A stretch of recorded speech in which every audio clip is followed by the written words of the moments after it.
Bugünkü pasiyentimizin 9 yaşı var ve göründüğü kimi burun ucu tamamıyla düşüp ve burnun sol tarafında demək olar ki hava keçməyə yer yoxdur, tamamıyla bağlıdır və sağ tərəfdə də aşağı burun balı qulağı kompensator hipertrofikdir.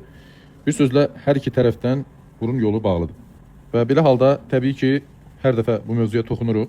Uşaqların əməliyyat olunmaması 16-17 yaşdan sonra olunmasını məsləhət görənlər var. Lakin bu şəkildə düşünün 16 yaşına kimi, yəni bundan sonra da 7-8 il gözləmək bu uşaq üçün nə deməkdir, nələrə mail ola bilir. O yüzden heç gözləmək lazım deyil. 6 yaşından sonra bu əməliyyatı etmək olar. Lakin bunu xüsusilə vurğulamaq istəyirəm. Böyümə nöqtələrini, eyni zamanda burnun normal strukturunu qorumaqla, dəstəkləməklə həyata keçirildiyi zaman bu əməliyyatı etmək olar.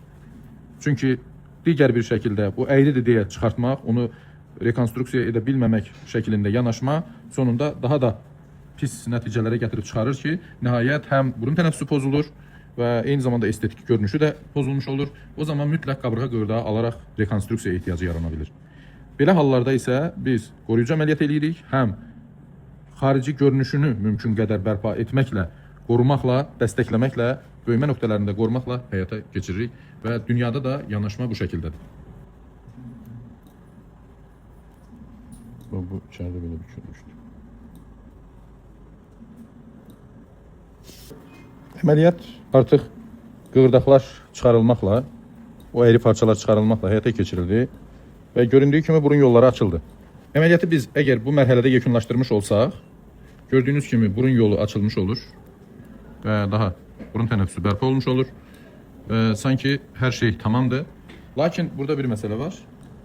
Burnun zaman keçdikcə dəstəyi olmadığı üçün burun ucu düşüb, beləliklə vaksiyor burnu dediğimiz burun ucu düşüklüğü və basıqlığı, sonra da həm deformasiya olur, həm çapıq toxumasının hesabına burun ucu aşağıya doğru dartılır və eyni zamanda burun tənəffüsü də pozulur və s. Belə olduğu halda təbii ki təkrar qabırğa qığırdağı alınaraq rekonstruksiya olma ehtiyacı yaranır. Biz isə burnun içərisindən çıxmış belə əyri qığırdağı təkrar rekonstruksiya eləyib öz yerinə tikəcək ki, sonra belə çökmələr, burun ucunda düşmə və s. hallar müşahidə olunmaz.